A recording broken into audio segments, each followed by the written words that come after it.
Good morning बच्चों। Second chapter history का राजा, किसान और नगर 600 ईसा पूर्व से 600 ईस्वी तक इसका सेकंड लेक्चर है ये। और अब तक मैं आपको जो 5 चैप्टर मैंने फर्स्ट टर्म के आपको पढ़ाए हैं उनमें 4 चैप्टर की मैं इस तरह की पीपीटी बना के आपको भेज चुका हूँ। अर्थात कहने का मतलब मेरा ये है कि पूरी तरह से आपका सिलेबस मैं अच्छे से करा चुका हूँ लॉकडाउन में स्कूल में ना होने के बाद भी। ये एक पीपीटी बनाने में कम से कम 2 से 3 घंटे समय लगता है। काफ़ी सेट करने में, इनको पिक्चर सेलेक्ट करने में बहुत काम होता है। तो मेहनत तभी अच्छे से रंग लाएगी अगर आप लोग भी इसको अच्छे से समझते हुए काम करो। तो चैप्टर का नाम है राजा, किसान और नगर। इसका फर्स्ट लेक्चर आपने कल सुना था और सेकंड लेक्चर जो है इसका आज मैं जो है आपको भेज रहा हूँ। इसके फर्स्ट पार्ट में हमने बात की थी चंद्रगुप्त मौर्य की, कि उनका जन्म कैसे हुआ, कैसे कौटिल्य उनको जो है तक्षशिला लेकर गए, किस तरह से उन्होंने धनानंद को पराजित करके मगध में मौर्य साम्राज्य की स्थापना की, किस तरह से मौर्य साम्राज्य का प्रशासन था। ये सारी बातें कल हमने पहले लेक्चर में डिस्कस की हैं। आज जो सेकंड लेक्चर है वो है सम्राट अशोक पर आधारित। सम्राट अशोक, जिनको अशोक महान भी कहा जाता है, और वो महानता के इस क्रम में अपने दादा यानी कि चंद्रगुप्त मौर्य से भी 2 कदम आगे निकल गए थे। सम्राट अशोक जो थे, बताते हैं कि बिंदुसार जो थे वो चंद्रगुप्त मौर्य के पुत्र थे। बिंदुसार के विषय में ज़्यादा ना तो इतिहासकार लिखते हैं और ना ही उनके विषय में ज़्यादा वर्णन मिलता है। ऐसा हुआ है कि चंद्रगुप्त मौर्य की महानता और अशोक की महानता के बीच में कहीं ना कहीं बिंदुसार की का जो कद है वो दब गया है। इसलिए बिंदुसार को बस केवल इतना कह देते हैं कि उन्होंने मौर्य साम्राज्य को यानी कि अपने पिता के साम्राज्य को ऐसा ही बनाए रखा, और उनके बहुत सारे पुत्र थे। उन पुत्रों में अशोक भी एक पुत्र था। और अशोक जो है, जब बिंदुसार की मृत्यु हुई थी तो उस समय वो उज्जैन के राज्यपाल थे। यानी जैसे कि कुमार, मैंने बताया कि कुमार होते थे प्रांतों में, तो उज्जैन के प्रांत के वो जो है कुमार थे उस समय। और पिता की मृत्यु का समाचार मिलने पर जब वो पाटलिपुत्र पहुँचे तो तब तक उनके पिता का अंतिम संस्कार हो चुका था। उत्तराधिकार का युद्ध हुआ। इस उत्तराधिकार के युद्ध में उन्होंने जो है अपने भाइयों को परास्त करके जो है राज सिंहासन प्राप्त किया 273 ईसा पूर्व में। अब ऐसा सुनने में आया है और ऐसा जो है बौद्ध ग्रंथ बताते हैं कि अशोक ने अपने 100 भाइयों की हत्या करने के बाद राज सिंहासन पाया, लेकिन यह एक तरह का झूठ ही है। बौद्ध लोग चाहते थे कि अशोक को ऐसा दिखाएं कि अशोक बौद्ध धर्म अपनाने से पहले वो काफ़ी आतताई और अत्याचारी और हिंसक था, और जैसे ही उसने बौद्ध धर्म को स्वीकार किया है तो उसकी ये सारी आदतें खत्म हो गई। लेकिन ऐसा नहीं है, 100 भाइयों की हत्या नहीं की होगी। हाँ, उत्तराधिकार का युद्ध जरूर रहा होगा जिसमें सुसीम को पराजित करके अशोक ने राज सिंहासन प्राप्त किया होगा। एक जो बड़ी घटना उनके जीवन में घटी, जब वो मौर्य साम्राज्य के सम्राट बन गए, तो अशोक के जीवन में जो परिवर्तन आया वो 261 ईसा पूर्व में जो कलिंग युद्ध हुआ, उस कलिंग युद्ध में जो है उनका हृदय द्रवित हो गया, क्योंकि लाखों लोगों की मृत्यु होने के बाद जो शव पड़े हुए थे रणभूमि में, और उनको देखकर उनका जो मन जो है वो पिघल गया, और उन्होंने देखा कि ये इतना जो रक्तपात है सही नहीं है। और अंततः उन्होंने जो है इस रक्तपात की नीति को त्याग कर दिया, युद्ध की नीति का त्याग कर दिया, और अशोक ने एक नई नीति को आरंभ किया जो थी धम्म की नीति, यानी कि धर्म की नीति और शांति की नीति। और यहीं से अशोक के जीवन का जो उद्देश्य था वो बदल गया। तो जो मैंने आपको बताई, इसमें कलिंग युद्ध के विषय में पूछ सकता है, अशोक के जीवन परिचय के विषय में पूछ सकता है कोई क्वेश्चन आंसर में एग्जामिनर। तो ये चीज़ें आपको इसमें क्लियर हो गई होंगी। जैसा कि इसमें लिखा हुआ है कि अशोक द्वितीय मौर्य शासक बिंदुसार के पुत्र थे और 268 ईसा पूर्व से 232 ईसा पूर्व तक शासन किया उन्होंने। राष्ट्रीय एकता व साम्राज्य को अखंड बनाने के लिए अशोक द्वारा कई प्रयास किए गए। एक तो राजनीतिक एकीकरण का प्रयास, यानी कि पूरे देश को उन्होंने एकीकृत केंद्रीय शासन में स्थापित कर दिया, संपूर्ण मौर्य साम्राज्य को एक शासन के अधीन ला दिया और उन सभी पर एक प्रकार के नियम लागू किए, और राजनीतिक एकीकरण करने में उनका मुख्य भूमिका रही। धार्मिक सहिष्णु के मामले में अशोक बहुत आगे निकल गए। उन्होंने स्वयं बौद्ध धर्म ग्रहण किया था, परंतु उन्होंने अपनी प्रजा पर कभी भी इस धर्म को अपनाने का दबाव नहीं डाला। सभी धर्मों के सार को ग्रहण करते हुए उन्होंने मानवता को परम धर्म माना और अपनी प्रजा को पुत्र समान मानते हुए उसके नैतिक व भौमिक उत्थान का प्रयास किया। अशोक ने अपने अभिलेखों में जन सामान्य की भाषा का प्रयोग किया, जिसकी लिपि ब्राह्मी है। इस प्रकार उन्होंने संपूर्ण साम्राज्य को एकता में बांधने का प्रयास किया, परंतु आवश्यकता पड़ने पर उन्होंने अन्य भाषाओं का भी प्रयोग किया है। तो इस तरह से जो है अशोक के विषय में एक मोटी मोटी जानकारी है, जिसके बारे में हम अच्छे से समझ के क्वेश्चन को लिख सकते हैं जब अशोक के परिचय के बारे में कोई पूछे या कोई क्वेश्चन आए। सम्राट अशोक के विषय में सबसे अधिक जानकारी उनके अभिलेखों से प्राप्त होती है। उनके अभिलेख पत्थर, धातु, मिट्टी के बर्तन जैसे कठोर सतह पर खुदे हुए शब्द या लेख होते हैं। सम्राट अशोक के जो भारतीय अभिलेख जो हैं वो भारतीय इतिहास में उनका महत्वपूर्ण स्थान है। इनसे प्राचीनता के गौरवशाली साम्राज्य के इतिहास का पता चलता है। साथ ही सम्राट अशोक के अभिलेखों की खोज के बाद ये पता चला कि उनका जो साम्राज्य था किस तरह का था, तत्कालीन दशाएं कैसी थीं, इसके विषय में अच्छी तरह से उस पर जो है प्रकाश डाला गया है। हुआ ये कि 1830 में जेम्स प्रिंसेप एक ब्रिटिश ईस्ट इंडिया कंपनी के अधिकारी थे और उन्होंने सर्वप्रथम अशोक के शिलालेखों को पढ़ने का कार्य किया। इन अभिलेखों में अशोक का जो नाम है प्रियदर्शी कहकर उसको संबोधित किया गया है, यानी कि अशोक का जो नाम है वो प्रियदर्शी सम्राट है, जिसका अर्थ होता है मनोहर मुखाकृति वाला। अशोक के अधिकांश अभिलेख प्राकृत भाषा में है और ब्राह्मी लिपि में है, जबकि पश्चिमोत्तर प्रांत के उसके अभिलेख अराइमेइक और यूनानी भाषा में है। यानी जो अफ़गानिस्तान में अभिलेख पाए गए हैं अशोक के वो ब्राह्मी लिपि में है, प्राकृत भाषा अरमाइक लिपि में और यूनानी भाषा में है। इसको जो है यवनानी भी कहा गया है। और जो उसके पाकिस्तान क्षेत्र में जो अभिलेख पाए गए हैं वो खरोष्टी लिपि में। अशोक का एक नाम देवनाम प्रिय भी था, यानी देवताओं का प्रिय, प्रियदर्शी सम्राट भी उसको कहा गया, ये उसकी उपाधि भी थी। अशोक के अभिलेखों में उसके विचारों को अच्छे से प्रकट किया गया है, उसके उपदेशों को भी प्रकट किया गया है, वह क्या चाहता था ये भी बताया गया है और उस समय की समाज की स्थिति कैसी थी ये भी बताया गया है। यानी कि इस मौर्य साम्राज्य के विषय में जानने का सबसे सटीक और सबसे जो विश्वसनीय साधन है, स्रोत है, वो है अशोक के अभिलेख। और पूरे भारत में अशोक के अभिलेख पाए गए हैं। अशोक के सारनाथ सिंह शीर्ष स्तंभ को भारत का राष्ट्रीय चिन्ह भी घोषित किया गया है। ये जो है 4 शेरों वाला एक प्रतीक चिन्ह है, जिसे एक तरफ से देखने पर ऐसा लगता है कि 3 सिंह हैं, एक सिंह पीछे आ जाता है। 250 ईसा पूर्व में बनवाया गया था और इसमें 4 शेर हैं, जैसे मैंने बताया वो धर्म चक्र है। इसी प्रकार का स्तंभ सांची में भी बनवाया गया था, इसमें भी 4 शेर हैं।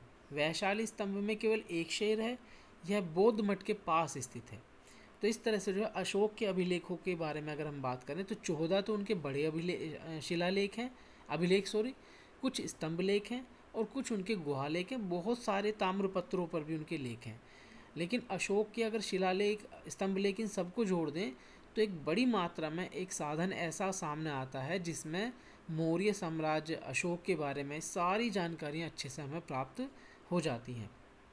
अशोक से पहले इतने अभिलेख शायद किसी राजा ने नहीं बनवाए थे और अशोक के देखा देख बाद के राजाओं ने फिर इसी तरह से अपने शिलालेख लिखवाने शुरू किए थे। यानी अशोक को यदि हम देखें तो वो उनका जो ध्यान है, उनकी जो कार्य प्रणाली है वो बड़ी जो है सिस्टमेटिकली, यानी कि वो चाहते थे कि उनकी जनता उनके कार्य को समझे, उनके विचारों को समझे, इसलिए उन्होंने जगह जगह पर ये शिलालेख अभिलेख लगवाए। एक स्तंभ लेख जो है मेरठ में भी था, जिसको बाद में फिरोज शाह तुगलक उखड़वा कर दिल्ली ले गए थे, जो कुतुब मीनार के आंगन में आज भी लगा हुआ है। सबसे मुख्य बात जो है वो है अशोक के धम्म यानी कि धर्म। अशोक ने अपने साम्राज्य को अखंड बनाने के लिए धम्म संबंधी अपने कुछ नियम बताए। उन्होंने उनके मन में जो विचार थे धर्म को लेकर के उनको उन्होंने जो है प्रकट किया है। और उनका जो धर्म है वो बहुत ही साधारण है और सार्वभौमिक है, यानी कि यूनिवर्सल है। यूनिवर्सल मतलब कोई भी उसको अमान्य नहीं कह सकता कि हाँ भाई हम इन बातों से इत्तेफाक नहीं रखते या इन बातों को हम नहीं मानते। धम शब्द संस्कृत भाषा का धर्म का ही प्राकृत रूपांतर है। अशोक धम की परिभाषा राहुलोवास सूत्र से ली गई है। स्वनियंत्रण अशोक की धर्म नीति का मुख्य सिद्धांत है। भब्रू शिलालेख में अशोक के धर्म का उल्लेख मिलता है, जिसमें वह त्रिसंग बुद्ध धम्म और संघ में विश्वास करता है, यानी बुद्धम शरणम गच्छामि, धम्मम शरणम गच्छामि, संघम शरणम गच्छामि। उसने अपने 12वें शिलालेख में धम्म की सार वृद्धि पर बल दिया है। सांची और सारनाथ लघु स्तंभ लेख में संघ में फूट डालने के विरुद्ध जारी आदेश कौशाम्बी और पाटलिपुत्र के महामात्रों को दिए गए हैं। विहार यात्रा के रूप में प्रचलित यात्रा को अशोक ने अपने 8वें शिलालेख में धर्म यात्रा के रूप में परिवर्तित कर दिया। अपने 3रे शिलालेख के धम्म के प्रचार के लिए नियुक्त रज्जुकों, प्रादेशिकों एवं युक्तों को यह आज्ञा दी गई कि वे प्रत्येक 5वें वर्ष राज्य का भ्रमण करें और जनता को धर्मोपदेश दें। अभिलेखों में इसे अनुसंधान कहा गया है। धम्म की स्थापना, धम्म के विकास एवं धम्म की देखरेख के लिए धम्म महामात्रों की नियुक्ति की गई थी। ये भी आ जाता है कि किन अधिकारियों की नियुक्ति की गई थी, तो धम्म महामात्रों की नियुक्ति की गई थी। अशोक ने धम्म के विचारों को प्रसारित करने के लिए सीरिया, मिस्र, ग्रीस तथा श्रीलंका आदि देशों में अपने दूत भेजे। यहाँ तक कि उन्होंने अपने पुत्र महेंद्र और उस पुत्री संघमित्रा को भी इस धर्म के प्रचार के लिए भेजा। अब मैं धर्म के विषय में थोड़ा सा प्रकाश डाल दूँ। जैसे आज लोग धर्म के विषय में बात करते हैं ना, वो धर्म परिवर्तित कर लेते हैं कि जी हिंदू धर्म से हम बौद्ध हो गए, बौद्ध से जैन हो गए या फिर मुस्लिम हो गए। ऐसा पहले नहीं था। कभी आप ये सोचते हो कि भाई जैसे प्रचारित किया गया कि अशोक पहले जो है शिव के और अग्नि के उपासक थे, लेकिन बाद में बौद्ध धर्म ग्रहण करने के बाद में वो जो है इन्होंने हिंदू धर्म को त्याग दिया। ये सब चीज़ें उस समय प्रचलित नहीं थी, और ना ही ऐसा कोई अंतर था कि हिंदू धर्म अलग था या बौद्ध धर्म अलग था। एक विचार थे बुद्ध के, उनके धर्म संगत विचारों से जो समानता रखता था, उनमें श्रद्धा रखता था, तो वो जो है उसको भी स्वीकृति थी, नहीं रखता था उसको भी स्वीकृति थी। तो अशोक को जो है बुद्ध धर्म के विचार, जो बौद्ध धर्म के विचार थे, उनमें श्रद्धा थी। इसका मतलब यह नहीं था कि उसने हिंदू धर्म को त्याग दिया था। वह अंतिम समय तक भी भगवान शिव और अग्नि का उपासक बना रहा था, लेकिन उसे बुद्ध की जो अहिंसात्मक नीति थी उसमें गहरा विश्वास था, उसको वह काफ़ी श्रद्धा देता था। और वैसे भी बुद्ध का उस समय पर आविर्भाव हुआ था, तो बुद्ध का जो व्यक्तित्व है वो बड़ा महान था, मैंने पिछले लेक्चर्स में भी बताया है। तो इसलिए फिर इन सिद्धांतों का, वो भारतीय सिद्धांत थे, वो अलग कोई सिद्धांत नहीं थे, इन सिद्धांतों का प्रचार करने के लिए अशोक ने अपने दूतों को, यहाँ तक कि अपने पुत्र और पुत्री को भी दूर दूर तक भेजा। और अशोक ने कभी भी इस बात को स्वयं स्वीकार नहीं किया कि उसने हिंदू धर्म को त्याग दिया या अन्य धर्म को ग्रहण कर लिया, बल्कि अशोक ने जो धर्म के कुछ सिद्धांत बताए हैं वो ऐसे सिद्धांत जो हर धर्म को मान्य है। जैसे कि अशोक कहता है कि प्रत्येक व्यक्ति को जो है संस्कार, जो बाकी कर्मकांड है उनमें धन खर्च करने की बजाय यह धन दीन दुखियों और ज़रूरतमंदों में बांटना चाहिए। वह तीर्थों की बजाय कहता है कि हमें जो है अपने आसपास के लोगों को जो है उनकी सुख सुविधा के लिए काम करना चाहिए। वो कहता है बड़े बुजुर्गों की, दीन दुखियों की सेवा करनी चाहिए। वो कहता है कि प्राणी मात्र के साथ दया का व्यवहार करना चाहिए। वो कहता है कि हमें अपने सभी स्नेही जनों के जो है सुखों का ख्याल रखना चाहिए। तो ये सारी बातें वो बातें हैं जिनको हर व्यक्ति मानता है, हर व्यक्ति चाहता है, हर धर्म के लोग इनको समझते हैं। कौन चाहता है कि वह अपने बड़े बुजुर्गों का सम्मान ना करे, कौन चाहता है कि वो सत्य न बोले। तो ये सारी बातें वही बातें अशोक ने बताई जो सभी धर्मों में सर्वमान्य हो। इसीलिए उसके धर्म को यूनिवर्सल कहा गया है। यूनिवर्सल माने सार्वभौमिक, जो सबको मान्य हो। हाँ, उस समय बुद्ध के उपदेशों का जनता पर सीधा प्रभाव था, और अशोक ने भी जो है उनको सहर्ष से स्वीकार किया, और अशोक को वो काफ़ी अंदर तक उन्होंने टच भी किया, और अशोक इन चीज़ों से काफ़ी प्रभावित हुआ। उसने जो है इनको दूर दूर तक प्रचारित करने के लिए खूब धन भी खर्च किया और खूब राज के संरक्षण भी प्रदान किया। सामने जो हम पिक्चर देख रहे हैं ये है कौटिल्य, चाणक्य या विष्णुगुप्त। कौटिल्य इनको इसलिए कहा जाता था क्योंकि इनका जो गोत्र था वो कुटिल था। दूसरा चाणक्य इनको इसलिए कहा जाता था क्योंकि ये चरण गांव के थे। और विष्णुगुप्त इनका जो है वास्तविक नाम था। ये आचार्य थे तक्षशिला विश्वविद्यालय में। और इनका प्रसिद्ध जो ग्रंथ है वो है अर्थशास्त्र, जिसमें तत्कालीन राजनीतिक, सामाजिक और आर्थिक सभी घटनाओं की इन्होंने जानकारी दी है। धनानंद ने इनको अपमानित किया, और अपमानित जब इनको किया गया तो इन्होंने उसी के दरबार में अपनी शिखा यानी चोटी खोली और कहा कि मैं जब तक नंद वंश का समूल विनाश न कर दूंगा तब तक अपनी शिखा नहीं बांधूंगा। और इसीलिए इन्होंने चंद्रगुप्त मौर्य को जो है एक महान सम्राट बनाकर गद्दी पर बिठाया। और जनता जो उस समय कष्टों से त्रस्त थी धनानंद की, पूरी जनता को मुक्ति मिली। अगर चंद्रगुप्त मौर्य इतने बड़े विशाल साम्राज्य पर शासन कर पाया तो उसमें केवल और केवल कौटिल्य का आशीर्वाद था। यानी कि चंद्रगुप्त और चाणक्य की जोड़ी ने ही जो है इतने बड़े साम्राज्य को नष्ट करके एक मौर्य साम्राज्य की स्थापना की। कौटिल्य बहुत ही जो है गूढ़ बुद्धि और एक तरह से देखें तो दिव्य पुरुष थे। प्रत्येक वस्तु और प्रत्येक सिद्धांत पर उनके अपने विचार थे, उनको कोई परास्त नहीं कर सकता था। उस समय के प्रसिद्ध विद्वानों में से एक थे। और आज भी उनकी यदि हम बात करें, उनकी जैसे चाणक्य नीति है, कौटिल्य का अर्थशास्त्र है, बहुत सारी जैसे पुस्तकें हैं, तो आज भी उनके जो है जो विचार हैं उनसे जो है पूरी दुनिया और पूरा समुदाय लाभ उठा सकता है। यानी कि उन्होंने हर कारण और क्रिया पर अपने विचार रखे हैं। तो कौटिल्य कोई आम इंसान नहीं थे। अगर उनके विषय में हम देखें तो वो इतने बड़े मौर्य साम्राज्य को खड़ा करना केवल उन्हीं की सलाह पर हो पाया। इसीलिए जो है आज भी जब भी हम किसी बहुत ज्ञानी व्यक्ति को देखते हैं कुछ कहते तो कहते नहीं कि चाणक्य है भी तो चाणक्य मतलब जिसके पास हर समस्या का समाधान है, जिसने एक गडरिये को राजा बना दिया, और ऐसा राजा कि जो चक्रवर्ती राजा था, जिसकी राज्य की सीमाएं इतनी विशाल थी कि आज तक भी इतना विशाल साम्राज्य भारत का नहीं हो पाया, तो वे केवल कौटिल्य थे। इस चैप्टर में एक क्वेश्चन आ जाता है दक्षिण के राजा और सरदार। तो इस काल में सुदूर यानी कि जब मौर्य साम्राज्य चल रहा था, दक्षिण में स्थित तमिलकम क्षेत्र यानी कि आधुनिक तमिलनाडु, केरल और आंध्र प्रदेश में चोल, चेर, पांड्य ये 3 राज्य थे और इनका उदय हुआ। कई सरदार और राजा लंबी दूरी के व्यापार द्वारा राजस्व एकत्रित करते थे, यानी कि इनका समुद्री जो क्षेत्र था उस पर काफ़ी अधिकार था। सरदार एक शक्तिशाली व्यक्ति होता था जिसका पद वंशानुगत हो सकता था और नहीं भी हो सकता था। सरदार व राजा में मुख्य अंतर यह था कि सरदार अपने अधीनतों से भेंट लेता था जबकि राजा कर लेता था। इनमें मध्य और पश्चिम भारत के क्षेत्रों पर शासन करने वाले सातवाहन तथा उपमहाद्वीप के पश्चिमोत्तर और पश्चिम में शासन करने वाले मध्य एशियाई मूल के शासक शामिल थे। प्राचीन काल में तमिल संगम ग्रंथों में सरदारों का उल्लेख करने वाली कविताएं शामिल हैं। प्रसिद्ध तमिल का महाकाव्य शिल्पप्पाधिकारम में पांड्य सरदार सेनगुत्तुवन की वन यात्रा का विवरण है। तो इसे एक बार पढ़ लेंगे बच्चे थोड़ा सा। और तमिल ग्रंथ क्या है और संगम ग्रंथ के बारे में बता देता हूँ। संगम साहित्य दक्षिण भारत का साहित्य है जो तमिल भाषा में लिखा गया है और इसमें चोल, चेर और पांड्य इन तीनों राजाओं के विषय में जो है, ये जो इनके राजवंश में जो राजा हुए उनके विषय में लिखा हुआ है। और इसके प्राचीनतम कवि जो हैं वो आदि ऋषि जो है अगस्त हैं और अगस्त ऋषि की अध्यक्षता में ही प्रथम और दूसरा संगम साहित्य जो है वो रचा गया था।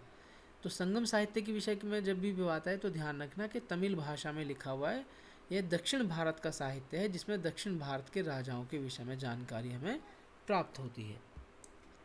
अभिलेखों की चर्चा हम पहले भी कर चुके हैं, फिर भी थोड़ा एक बार बता दूं कि अभिलेख के अंतर्गत उन लोगों की उपलब्धियां, क्रियाकलाप और विचार लिखे जाते हैं जो इनका निर्माण कराते हैं। यानी कि अशोक ने निर्माण कराया तो उनके विषय में लिखा जाएगा, चंद्रगुप्त ने निर्माण कराया तो चंद्रगुप्त के बारे में लिखा जाएगा, समुद्रगुप्त ने निर्माण कराया तो समुद्रगुप्त के बारे में लिखा जाएगा।